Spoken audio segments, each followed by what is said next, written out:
안녕하세요. 반갑습니다. 단독자입니다. 이번 시간에는 심리학 이어서 하도록 하겠습니다. 오늘은 바로 미국의 정신과 의사분 중에 아론 백이라는 정신과 의사가 있습니다. 이분이 얘기했던 바로 인지치료. 사실상 이분이 창시자라고 할 수 있는데 이 인지치료에 대해서 여러분들에게 자세하게 설명을 해드릴 거고, 그리고 이 백 교수님 같은 경우에는 이 우울증 환자가 가지고 있는 이러한 생각의 왜곡이라던가 인지 왜곡을 수정할 수 있는 방법이 이 인지치료라고 얘기를 했습니다. 그러니까 본인이 창시한 이러한 인지치료를 통해서 수많은 사람들이 앓고 있는 이러한 우울증, 이것을 좀 더 좋은 방향으로 개선시킬 수 있다, 치료할 수 있다라고 얘기를 했던 건데, 그래서 나온 게 여러분들이 아실지도 모르겠는데 이 BDI 척도라는 게 있어요. 이것 또한 이제 이 백 교수님이 개발을 한 거예요. 이거는 뭐냐면은 우울증 증상이 사람마다 다양하게 나타나고 심각도가 달라요. 그죠? 그래서 우리나라 같은 경우에는 특히 인구 대비에 이 우울증 환자가 상당히 많은데 그만큼 정신적으로 건강하지 못한 민족입니다. 사실상. 있는 그대로 말하면. 그래서 저는 이러한 BDI 척도를 적용해 보는 게 뭔가 괜찮은 결과를 낳지 않을까라는 생각도 해봅니다. 그래서 이 BDI 척도가 뭐냐면은 우울증 증상의 심각도를 이제 진단할 수 있는 이러한 이제 아론백 이 교수님이 이제 개발했던 그 척도예요, 일종의. 그래서 이걸 통해서 우리가 한번 뭐 시간 날 때라든가 아니면 정신적으로 많이 힘들 때 한번 스스로의 어떤 진단 삼아서 해보는 것도 되게 좋은 경험이 되지 않을까라는 생각을 해봅니다. 자, 그래서 이제 본격적으로 인지치료에 대해서 들어가도록 하겠습니다. 인지치료라는 것은 이제 주로 우울증 환자가 가지고 있는 이러한 현상에 대한 인지, 판단을 상담을 통해서 수정을 하는 거예요. 보통 이러한 우울증 환자들은 상황이라든가 어떤 내 주변의 환경을 잘못 생각하고 있는 경우가 많다라고 이 백 교수님은 얘기를 합니다. 그래서 환자의 생각이라든가 행동을 개선시켜 나가는 거예요. 개선시켜서.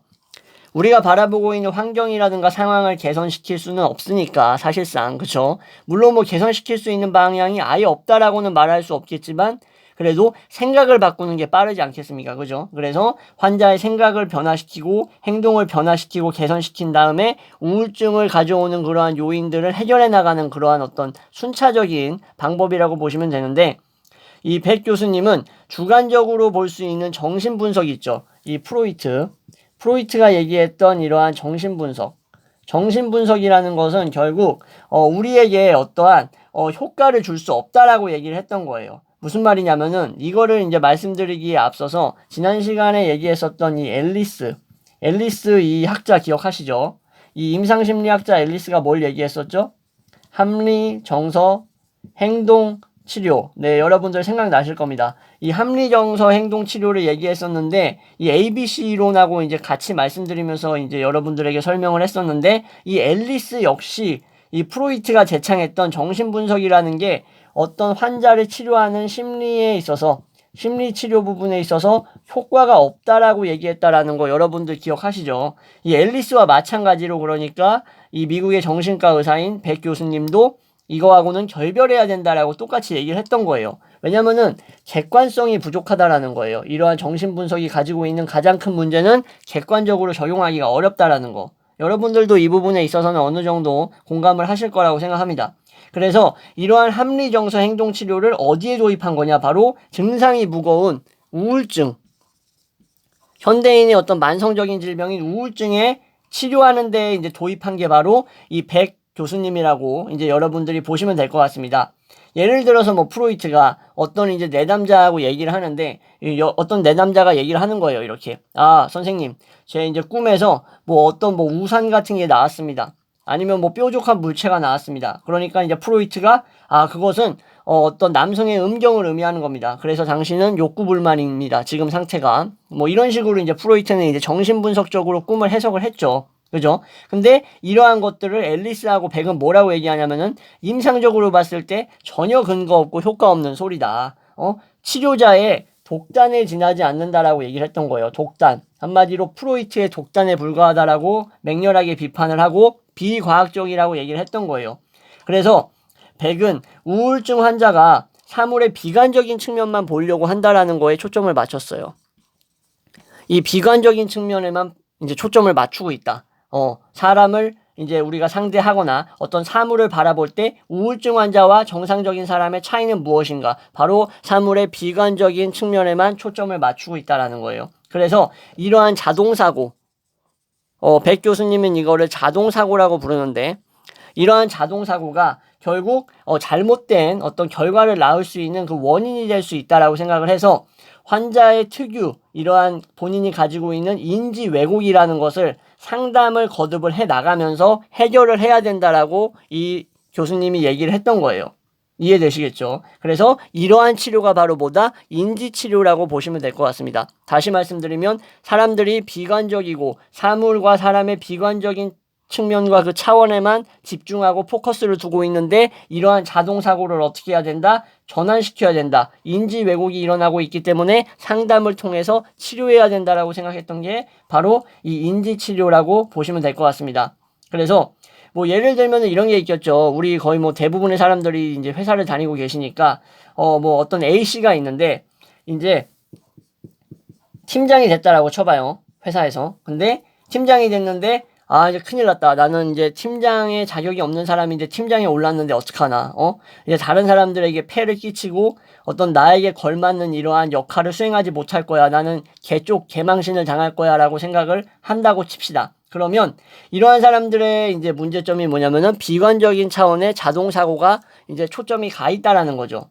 네, 그렇게 해서 결국 나는 팀장이 되었지만 오히려 내가 수행을 못한다라는 생각보다도 나에게 더 많은 기회가 주어졌기 때문에 나는 이걸 오히려 나에게 있어서 어떤 성장의 발판으로 삼을 수 있다라는 식으로 이제 마인드를 전환하는 거죠. 그죠? 인지 왜곡을 전환시키는 겁니다. 백의 말에 따르면은. 그래서 힘을 내야겠다라고 생각을 하는 거죠. 우울증의 원인이라는 것은 결국에는 우리가 처한 상황에 있는 것이 아니라 어떻게 되어 있다? 우리가 처한 상황을 해석하는 데 달려 있다라는 거예요. 해석. 이 부분도 충분히 우리가 이해할 수 있는 부분입니다. 그죠? 어떻게 해석하고 인식하느냐가 결정한다라는 거예요.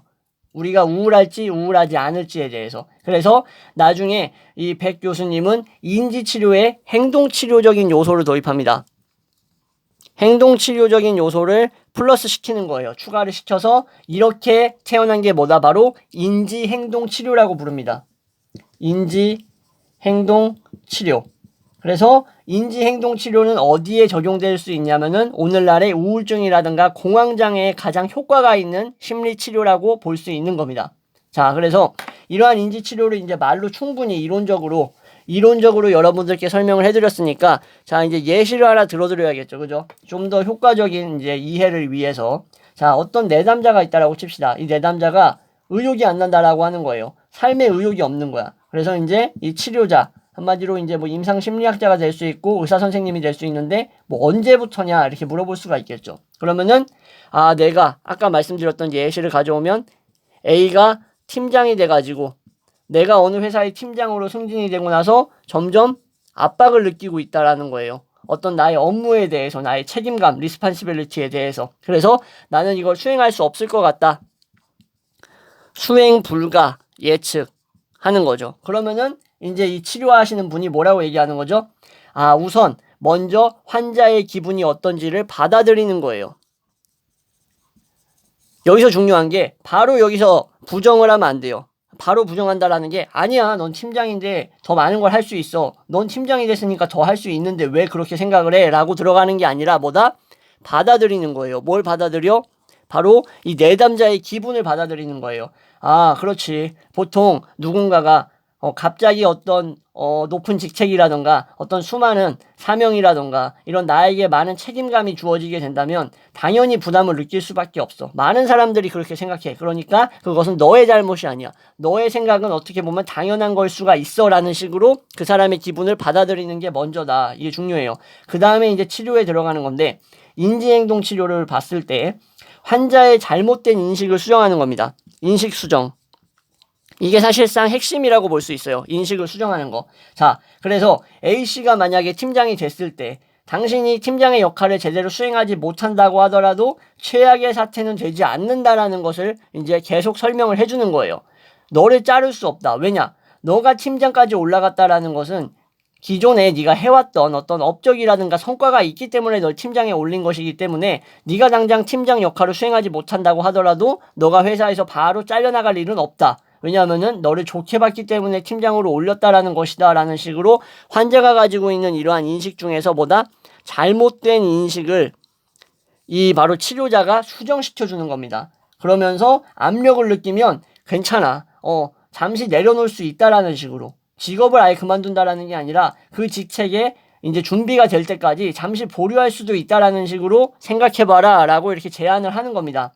의사 선생님이. 그러면 내담자가 생각을 하는 거죠. 아, 그럴 수 있겠구나. 근데 그럼에도 불구하고 완벽하게 이것을 수긍하지 못할 수가 있어요. 그럴 땐 뭐라고 하냐면은, 자, 어떨 때 마음이 편한가? 네 마음이 어떨 때 편하냐고 물어보는 거예요. 그러면은 이 내담자는 얘기를 하겠죠. 아, 저는 뭔가를 이제 여행을 떠날 준비를 할 때, 계획을 세울 때, 책을 볼 때, 뭔가를 조립하거나 만들 때, 이런 여러 가지 얘기를 할 거예요. 동물들과 이제 놀 때, 산책할 때, 그죠? 그러면 당신이 마음이 편해지게 되는 그런 어떤 원인을 제공하는 그러한 습관이라던가 행동을 해보라는 거죠. 이게 무슨 말이냐면은 당신이 이렇게 어떤 순간적으로 가지게 되는 이러한 어떤 무거운 이러한 책임감이라던가 이런 임무에 부담을 느끼게 된다면 그 임무에 떠나 있을 때는, 그러니까 집에 돌아와서라던가 어떤 여가 시간이 날 때는 이러한 프라모델을 만드는 시간이라든가 산책을 하는 시간이라든가 동물과 노는 시간 또는 여행 이제 연차를 낸다거나 아니면 휴가가 주어졌을 때 어디로 놀러 가는 그 여행 계획을 매일매일 조금씩 시간 날 때마다 세워보는 그러한 시간을 가져봐라 라는 식으로 이렇게 어떤 습관이라든가 그 행동을 하려고 하는 그 대상자, 내담자가 느낄 수 있는 편안한 상황에 놓일 수 있도록 계속 그런 식으로 유도를 해주는 거예요. 그러다 보면은 내가 가지고 있는 이러한 어떤 마음의 무게라는 것은 나에게 있어서 이러한 여러 가지 사건들 중에 일부분에 불과하구나. 그 이상 커다란 어떤 의미가 있는 게 아니구나라는 걸 받아들이면서 상담을 통해서 계속 이러한 내담자의 행동은 변화시켜 나아가게 된다라는 거예요. 변화가 된다라는 거죠. 치료자에 의해서. 그죠? 그래서 상담을 계속 하다 보면은 내담자의 행동이나 사물에 대한 견해가 점점 바뀐다. 자동사고가 변화된다라는 거죠. 좋은 쪽으로. 부정적인 쪽에서 긍정적인 방향으로. 이렇게 사물에 대한 견해, 생각을 수정시켜 나가는 것. 이게 바로 백이 강조한 인지 행동치료의 어떤 핵심적인 부분이라고 여러분들이 보시면 될 것 같습니다. 자, 지금까지 이렇게 인지행동치료가 이루어지는 과정을 예시를 들어서 말씀을 드렸어요. 무조건 이러한 방식으로 정형화돼서 이루어진다라고 보시면 안 되고 사람마다 다릅니다. 우울증의 정도도 사람마다 다르고 단순히 어떤 팀장이라든가 부장, 과장이 돼가지고 느끼는 압박감 수준에서 끝나는 게 아니라 진짜 극도의 엄청난 스트레스에 시달리는 사람도 있을 수 있는 거고, 그죠? 범죄와 같은 상황에 놓여 있는 사람도 있을 겁니다. 그죠? 그렇기 때문에 이거를 그냥 정형화시키고 일반화시킬 수는 없겠지만 그래도 이러한 방식으로 진행될 수 있다라는 것을 여러분들께 이번 영상을 통해서 보여드리는 것으로도 충분히 의미가 있다라고 생각을 합니다.